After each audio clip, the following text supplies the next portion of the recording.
Bonjour à toutes, bonjour à tous. Nouveau journal des produits de bourse de l'Obsa, journal du mardi 25 novembre avec lundi les marchés européens qui saluaient cet accord, l'accord sur le nucléaire iranien trouvé ce week-end, un accord qui permettait non seulement au prix du pétrole d'arrêter de flamber avec le prix du baril qui reculait d'un peu moins d'1 $, et puis surtout un accord qui ravivait à certains goûts du risque, le risque économique. Cela poussait par exemple la bourse de Francfort a touché son plus haut historique en Allemagne. Et puis à Paris, le CAC 40 progressait lui aussi de 0,55%. Il repassait au-dessus même des 4300 points à 4301 points.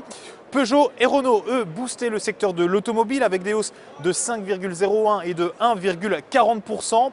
Forestia, filiale de Peugeot, gagnait elle aussi du terrain, plus 1,71%. Et puis enfin, Air France KLM profitait lui de la baisse du prix du baril, j'en parlais, pour s'adjuger 1,88% pour un titre à 7,64 €.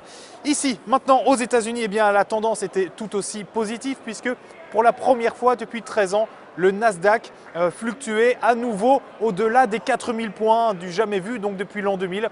Un Nasdaq qui terminait autour des 3991 points. Le Dow Jones, lui, était quasiment à l'équilibre. On lançait donc correctement la semaine. Une semaine qui s'annonce un peu particulière aux États-Unis puisque jeudi, Wall Street sera fermée. On célébrera Thanksgiving. Et puis le lendemain, vendredi, la séance sera tronquée avec une fermeture des marchés dès 13 h pour ce que l'on appelle le Black Friday, à savoir le premier jour des soldes ici aux États-Unis. Un rendez-vous évidemment crucial pour de nombreuses anciennes américaines. En attendant, ce lundi, on se trouvait donc en territoire positif, sauf en ce qui concerne les sociétés du net, Facebook, Twitter, Yelp ou encore LinkedIn. Tous ces groupes perdaient du terrain, jusqu'à 4,30% pour Twitter. Alors pourquoi une telle chute sectorielle?